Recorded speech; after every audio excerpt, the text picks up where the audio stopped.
I'm Doak Mansfield. The middle name is Maddox. Doak Maddox Mansfield. My dad and mama love me, but they gave me a challenge, so I went to the 5th grade to count those letters up. And there was no benefit of kindergarten, so I had to learn Doak Maddox Mansfield. I think it got me going, you know. Him, he, friend, sis, whatever we have to do today to say who we are. Now, I don't want to get too maudlin here, but I'm about to cry about all these old people I'm looking at. It seems like I stayed young and y'all got old. And I miss a lot of faces. Lord, I miss a lot of faces. And to the new people who are looking upon my clean-shaven face and nearly bald head, I look forward, hoping to get them to know you. So, Ken Patton was one of our renegades in the 40s and 50s. Actually, the story, I didn't know him, but he was still sort of around when I came in the 70s. He was sort of known as a real curmudgeon, and the colleagues didn't like him at all because he was breaking loose with a new image of what the church needed to be. And he got an old Universalist church in Boston that was run down, and he served it, and it became a temple of world religions. He wrote a book. He set up his own press. He sort of became a movement within a movement of Unitarians and Universalists during the 50s and 60s and 70s. And he wrote so much. And his lasting legacy is that while he was alive, he was sort of snubbed and thought he was so crazy. And now if you look at our hymnal, the one before this one and this one today, he authored so much stuff that sort of predicted where we would want to be. The image of science and poetry together. So listen to these words with your heart. This house is the gathering of nature and human nature.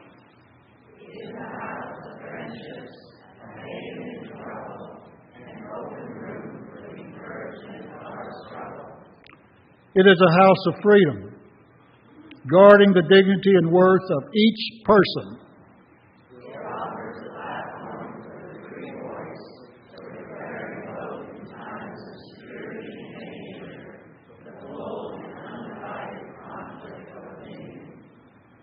What a mandate. It is a house of truth-seeking, where scientists can encourage devotion to their quest, where mystics can abide in the community of searchers. It is a house of art, adorning celebrations with melodies and handiworks. It is a house of prophecy, outrunning times past and times present in visions of growth and progress, and I would add hope.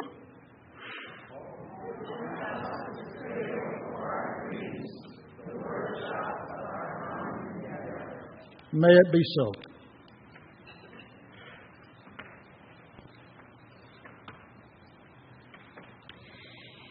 Each week we take an offering to support the continued good work of this community. It takes each of us to build and support this community. Financial support is part of our covenant with one another. No gift is too small, and every gift is greatly appreciated. Our offering will now be taken and gratefully received. Check.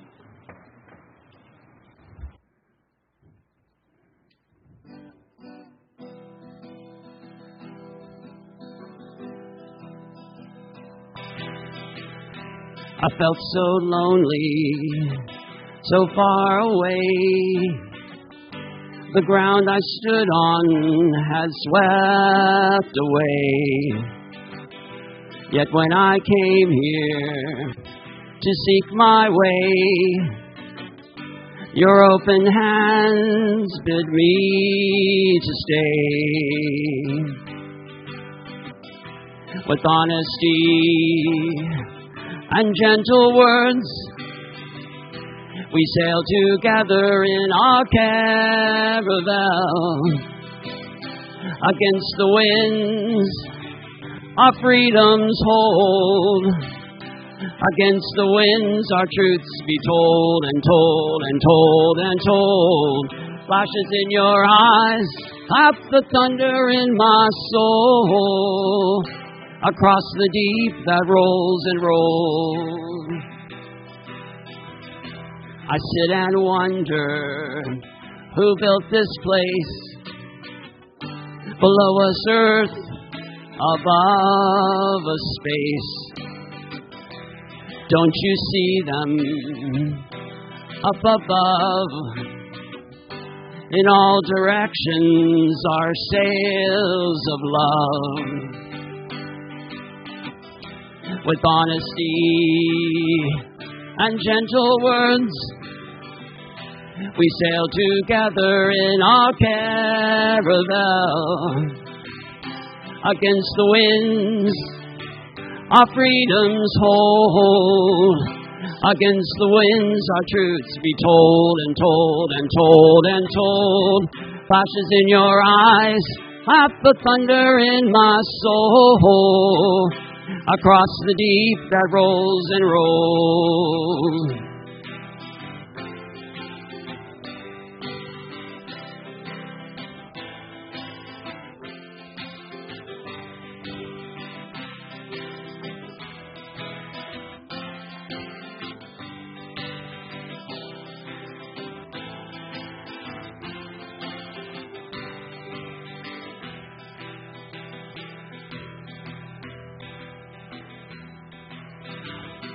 You are needed, we are the crew, forever reaching for what is true.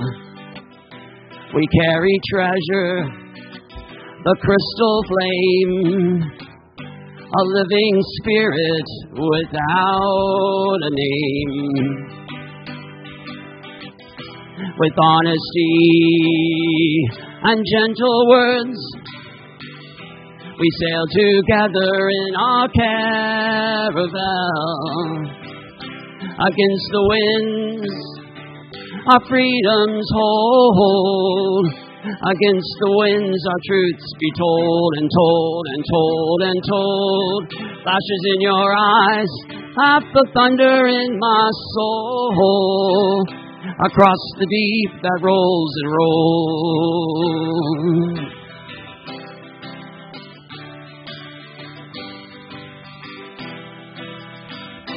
Across the deep that rolls and rolls.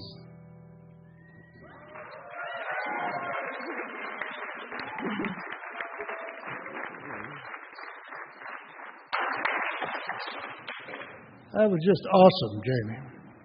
I do remember it, I think. The spiral has been my totem for about 15 years. I got a tattoo. Old age. I got a ring. I got belt buckle. I got this. And it's an effort to start a conversation. I think it's possibly the old, I think and feel it's possibly the oldest symbol that humanity came up with of mysticism. Now the question is, when you look at a spiral, is it coming out from the middle or is it coming out from the outside? And see, I think it's an example or a model or a metaphor for the human spirit. We start as a little nubbin,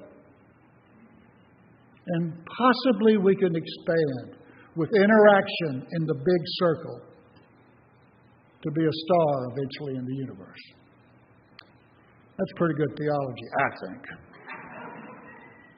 How many of you are familiar with the Message? Hold up your hand. Oh, good. A teaching opportunity. This guy named Peterson, I guess he's about 20 years old now, maybe 50 in his process, decided that there needed to be a version of the Bible that was more than modern English he just became a theologian who played with the language of the Old and New Testament. And it's revelatory to read it. Most of us are familiar with Ecclesiastes, right? You know Pete Seeger's song, turn, turn, turn. Okay. Well, I'm going to bore you with a little bit of reading here. It's starting with Ecclesiastes 12. They call me the quester. I've been king over Israel in Jerusalem. I looked most carefully at everything, searched out all that is done on the earth. And let me tell you, there's not much to write home about. God hasn't made things easy for us. I've seen it all. It's nothing but smoke, and spitting in the wind. Life's corkscrew that can't be straightened. A minus that won't add up. And I said, I'm wiser than anyone before me in Jerusalem. I've stockpiled wisdom and knowledge. And I'm finally concluded is that so-called wisdom and knowledge are mindless and witless. Nothing but spitting in the wind. Much learning earns you much trouble. And more you know, the more you hurt. You got the gist. It would be really fun to have a study group with Ecclesiastes. Because the historians are not sure why it's in the Bible. It looks like it was written about 450 to 180 before Jesus.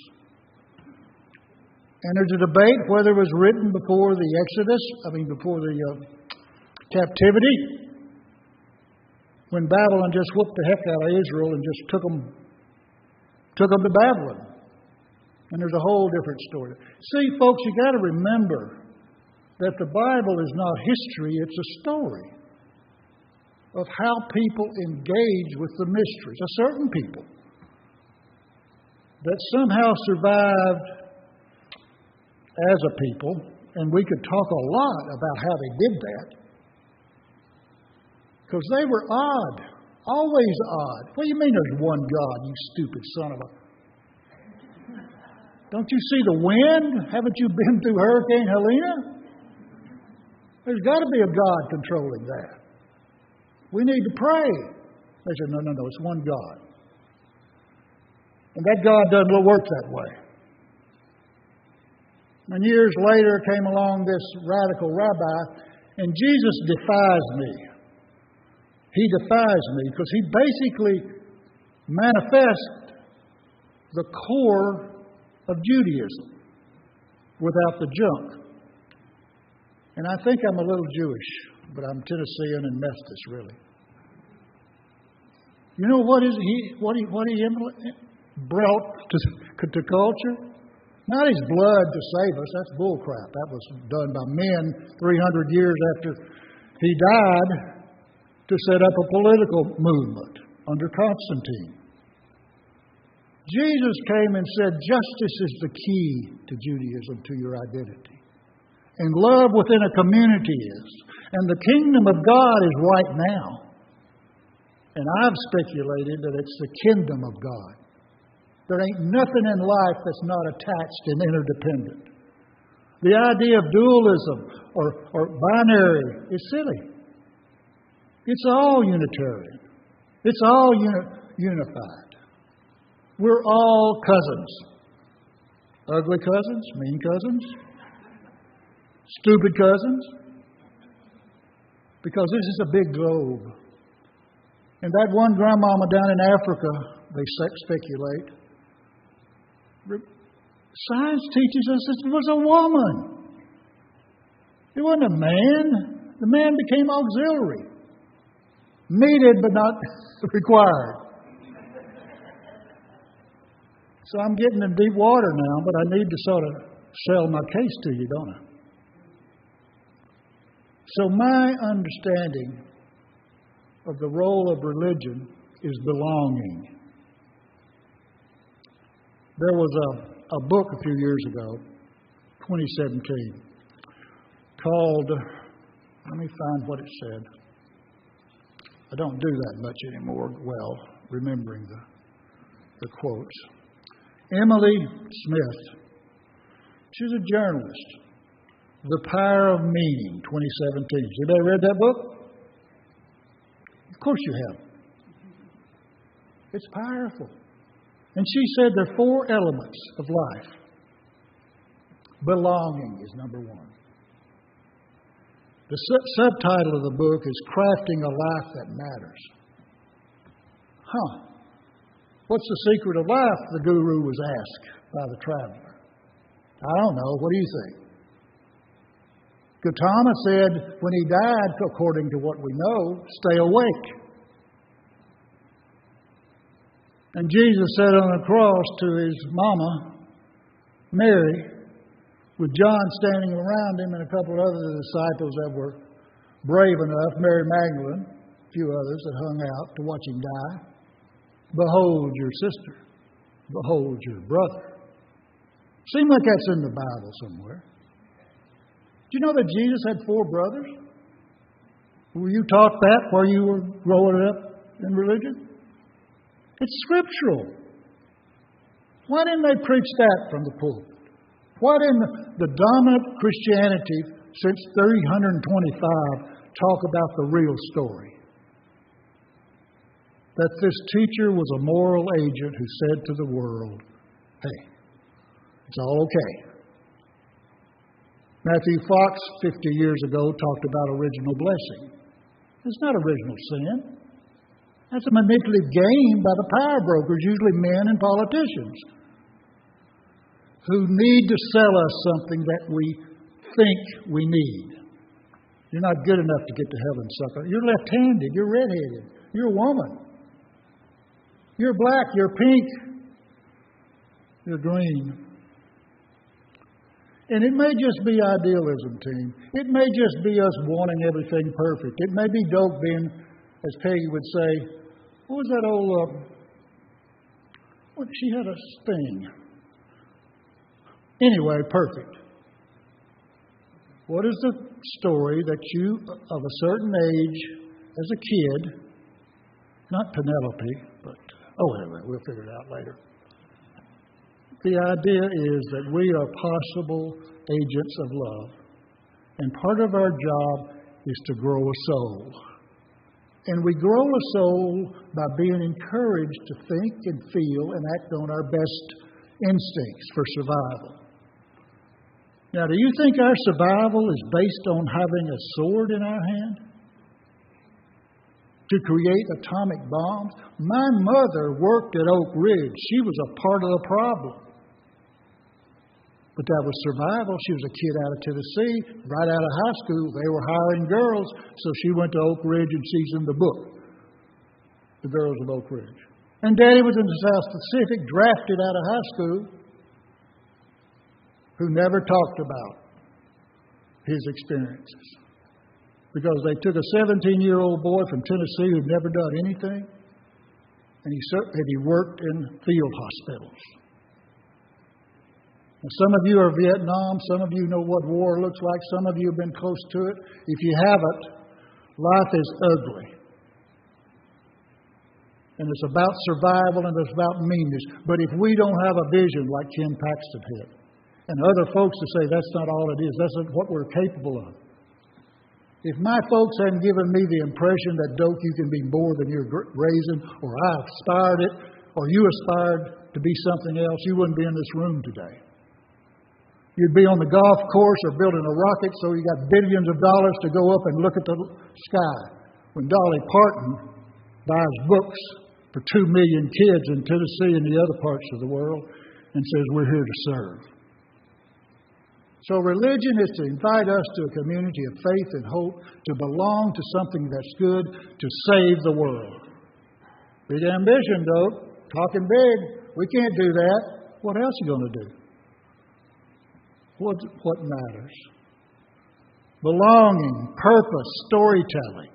That's what Miss Emily Smith said that made life meaningful. belong to something that's bigger than you, an idea that's bigger than me. Purpose. Why are we? Just to make babies and die? What's the old yuppie thing? Have all the money and die first? Have all the toys? I hope I'm broke. I hope Amos has to pay some bills. I want to finish it out. Because I've seen the ugliness, and y'all have too, of what money can do to an estate. I've watched families split apart, my own, about some relatives that had money. Storytelling. How can we identify? Let's tell a story about a hero that beat everybody, all the odds. It's unlikely. It's unlikely. But you know, there's always been a story. There's always been a hero. Joseph Campbell explained that to us a long time ago. You got to survive. You got to go on your quest. You got to grow outside of yourself. And Jesus said, to save your soul, you got to give it away. I don't want to do that. I like to be lazy. I like to use my car that's an old clunker that pollutes to drive around because I can't afford an electric car. I haven't been able to be smart enough to save enough money to go what's good and proper. Inclusion is the vital aspect of an ethic that we have to have. Everybody brings something to the table. The lazy, the quiet, the exuberant. And when you get enough together, energy, that's why this church is so precious. You got a perfect number. 100 to 150 can change the world and change the lives. We don't become a commercial enterprise, and we don't become a social club. We have opportunity for the prophets, the seekers, the teachers, the lovers. And we respect each other's dignity. And the human story is one of mistakes and learnings and mistakes and learnings. And I hope it's 2 steps forward and just 1 step back. But we're going through a dark age now. I'm a pretty good historian. And I see it in the long term, I think. The old system is breaking down, and it's fighting like hell. It's even got a spirit, I think. And the new life with tattoos and funny clothes and odd art and music, saying we can be all together and lovely. And lovely. I came up with a quote, and I want it in history. What's the old quote book we used to have in high school? Bartlett's. I said when I was 25, my ambition would have 3 quotes in Bartlett. Think about that. That's a pretty big ambition. 75 years old now, and I think I got 1. Hate is the only deviancy. Hate is the only deviant act. Think about that. Oh, Doak, that's not good. There's appropriate behavior. Well, of course it is. Of course there is. There are limits, there are boundaries. You've got to respect another person's dignity. You can't go up to them and say, you're a racist pig. That's happening a lot. I've been in fights with some of my minister friends online who didn't know what I was saying. Because I'm an old white man from Tennessee with a funny accent who appears to be a racist and a sexist, but I'm not. Something happened in my gene pool in my growing up that was different. And I said to, I think it was Robin this morning, I'm a scalawag. Y'all know what a scalawag is? Scalawag was a southerner who went with the Union. You don't think that life was hard? You don't think living in Tennessee and Alabama and you put out the old glory?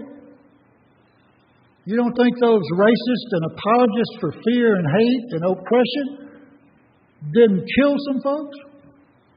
I got to quit. There's a friend of mine in my hometown who was the local Republican lawyer 50 years ago. Back when Republicans were Eisenhower people and, Lincoln people, Teddy Roosevelt people. He was a lawyer, made a living, made a lot of money. And in his office behind him was a portrait of Lincoln in Tennessee, Fayetteville, Tennessee. And I got to know him, Don Wyatt. He's a friend of my sister who was a banker in that town. And he told me about his granddaddy. He was old enough to have a granddaddy. It was in the Civil War. Well, he was a Lincoln Republican in my home county. And I don't know if this is true, but he told me this. He was elected to the state legislature after the Civil War in Reconstruction. And some of his neighbors that were old Confederates came and beat him up. And beat him up bad. And he took his bloody shirt to the state legislature and threw it on his desk. Well, the bloody shirt Republicans was the gimmick for the next 30 years to combat Jim Crow. Because the North always had enough to defeat the South numerically, and the bloody shirt Republicans. Of course, being growing up as a Democrat, they were evil to me. Until I grew up, got my heart educated as well as my head, and I knew that slavery was the most offensive thing that humanity's ever dealt with over all these centuries. And the idea of seeing someone different as a threat and an object of hate is just stupid. And as my mentor, Will Campbell, remember the comic strip Will Be Done? Well, look it up. He said to me and said to the world, our job is not to be successful, but to be faithful. And that love transcends everything. And if you're going to hate your neighbor, you ain't no Christian of mine. Because the radical nature of religion, good religion, I don't put a label in front. We don't need an adjective for religion or spirituality. It's a connection with all that is. And not to hate it, and not to be fearful of it, to say, what can we do next? Did you see that? And I'm the worst bipolar type you've ever seen. I can be the deepest, darkest pit. I bet some of you might be there too. God bless pharmaceuticals. And good people. The good people who won't let you go. So we're called to be co-creators, as we said this morning. Okay, I'm going to stop now, but I've learned how to have a thing to stop a sermon with. Some of you will be proud of that. It's written by Rachel Small Stokes. And I just found it not too long ago. It's called the Sparkle Creed. Has anyone ever heard it? Good. I like to bring new stuff. This is what Rachel wrote. I believe in JC. Their child, who wore a fabulous tunic and had two fathers, and who saw everyone as a sibling, a child of God. I believe in the rainbow spirit, who shatters over images of one white light and refracts it into a rainbow of gorgeous diversity. I believe in the church of everyday saints, as numerous, creative, resilient as patches on an AIDS quilt. Guilt, whose feet are grounded in the mud and whose eyes gaze at the stars of wonder. I believe in the calling of each of us, that love is love. So, beloved, let us love. I believe in glorious God. Help my disbelief. See, it's all about ambiguity and parables. I was told by a minister one time that I went to a mentor of mine in Ohio. He said the ministry is talking nonsense, doing magic, and doing it with mirrors. You talk nonsense. You talk about hope. You talk about love. You talk about possibility. That's nonsense. We're all going to die and rot, and that's it. Nothing glorious about life. It's just a trudge. Ask the Calvinist. Ask John Knox. Ask John Calvin. Even my buddy John Wesley, he couldn't come on in and say, no. You got a chance to be good. You just got to make some choices. And you do magic. You show up and don't say nothing when Daddy dies. And somebody remembers how good you were as a pastor. Not because of words, because of presence. You gave time to something just natural. Not to explain and make excuses for God, because you can't. And you do it with mirrors. You don't chase the women in your congregation. You don't berate people.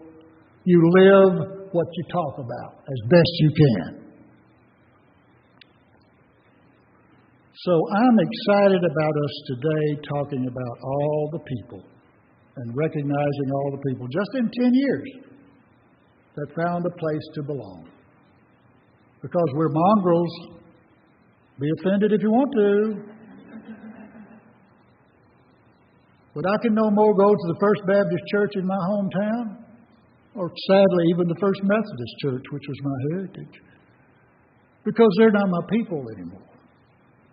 My people are all the little Unitarian churches, all the weird people, all the odd folks. I've been thankful to be at it for 50 years and probably the straightest guy in the room and also the most conservative in Burton Down. But I got tattoos. Amen.